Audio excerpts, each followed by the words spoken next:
comenzar a ver electromagnética. Hace más de 200 años, Ørsted observó lo siguiente. Si tenía un conductor rectilíneo por el que podía hacer pasar una corriente y ubicaba una aguja imanada de esta forma, indicándonos el norte, cuando hacía pasar corriente por el conductor, la aguja imanada se desplazaba. Si hacía circular la corriente en ese sentido, esta aguja imanada, en vez de seguir indicando el norte, cambiaba de dirección. En un caso como este, la aguja se iba a colocar indicando el norte en este sentido. Si la aguja, en lugar de estar a la derecha, estaba a la izquierda, la aguja se iba a ubicar de esta forma. Eso le llevó a Ørsted a pensar que cuando circulaba una corriente, alrededor del conductor por el que circulaba la corriente, se generaba un campo magnético. Un campo magnético que tenía influencia sobre la aguja imanada.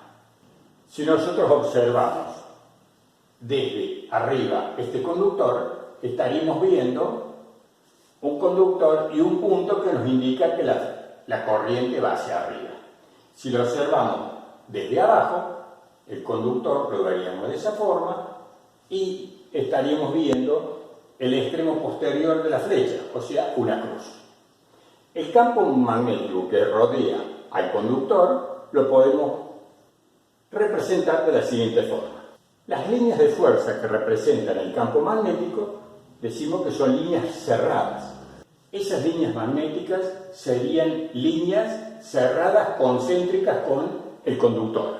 Y podemos establecer el sentido de esas líneas magnéticas de la siguiente forma. Si suponemos que queremos abrazar el conductor por el cual circula corriente, indicando con el dedo pulgar el sentido de la corriente, cuando nosotros doblamos los dedos para tomar el conductor, ese sentido de los dedos nos estaría indicando el sentido del campo magnético. En este caso, el conductor sería el centro y la corriente estaría saliendo del pizarrón. Entonces, indicamos con el pulgar el sentido de la corriente y los otros dedos nos estarían indicando que el campo magnético sería de esa forma.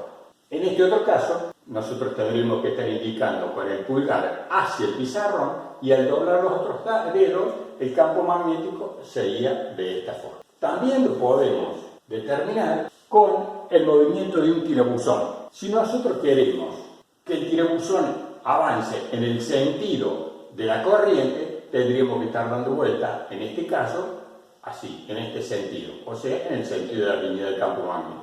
Si nosotros quisiéramos que el tirabuzón penetre en el pizarrón, tendríamos que estar dando vuelta de este. O sea que la regla de la mano derecha o la regla del tirabuzón nos permite establecer el sentido de las líneas de campo magnético que rodean a un conductor. En las cercanías de ese conductor, nosotros podemos establecer la intensidad del campo magnético.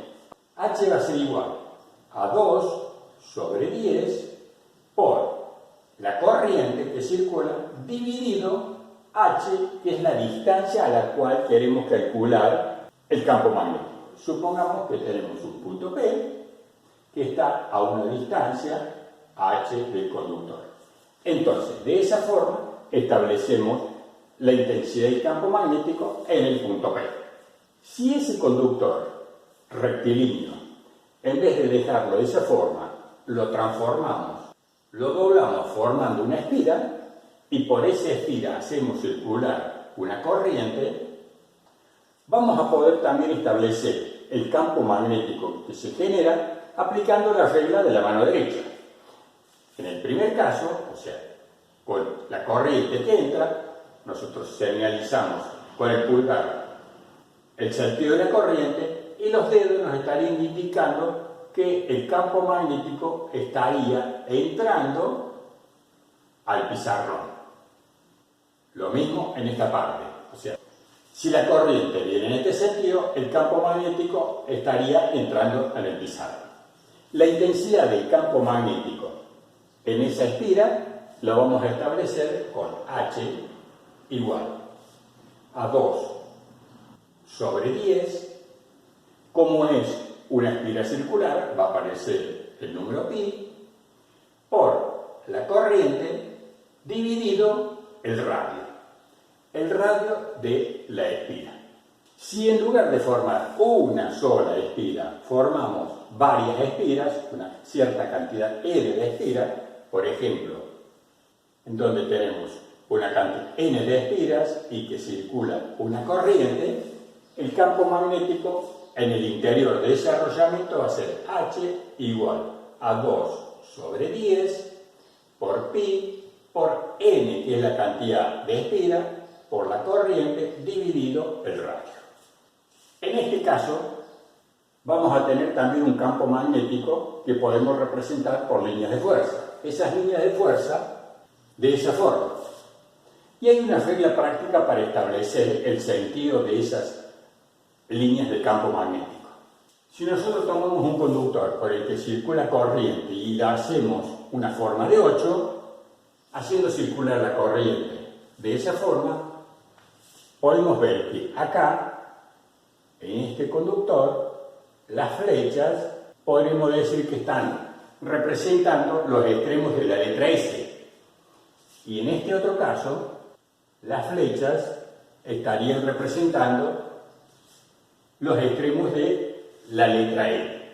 Si nosotros observamos nuestro arrollamiento desde este lado y hacemos el arrollamiento en este sentido, y la corriente circula en ese sentido, entonces nosotros estaríamos en el caso de que acá tenemos un polo sur.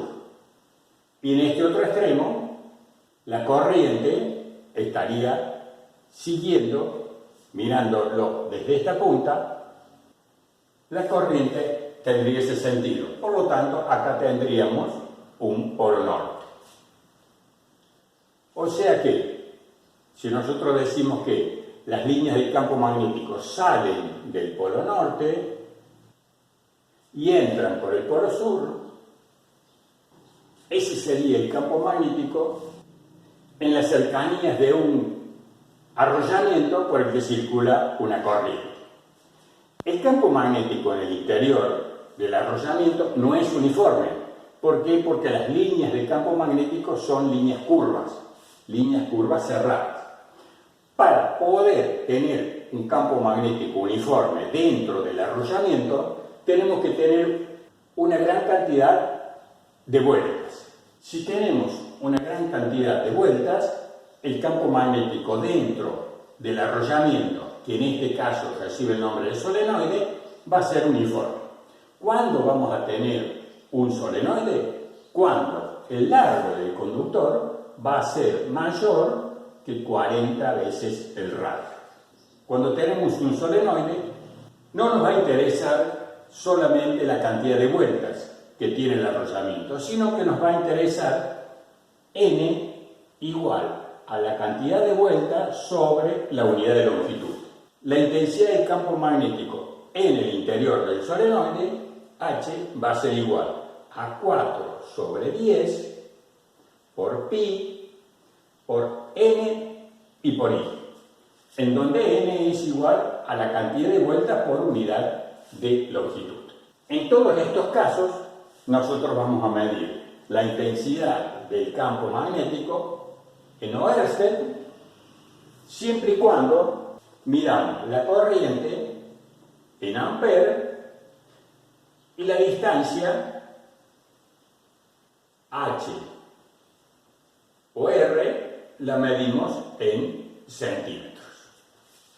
De esa forma nosotros podemos estar calculando la intensidad del campo magnético generado por la circulación de una corriente en un conductor, ya sea rectilíneo o formando una espira o varias espiras.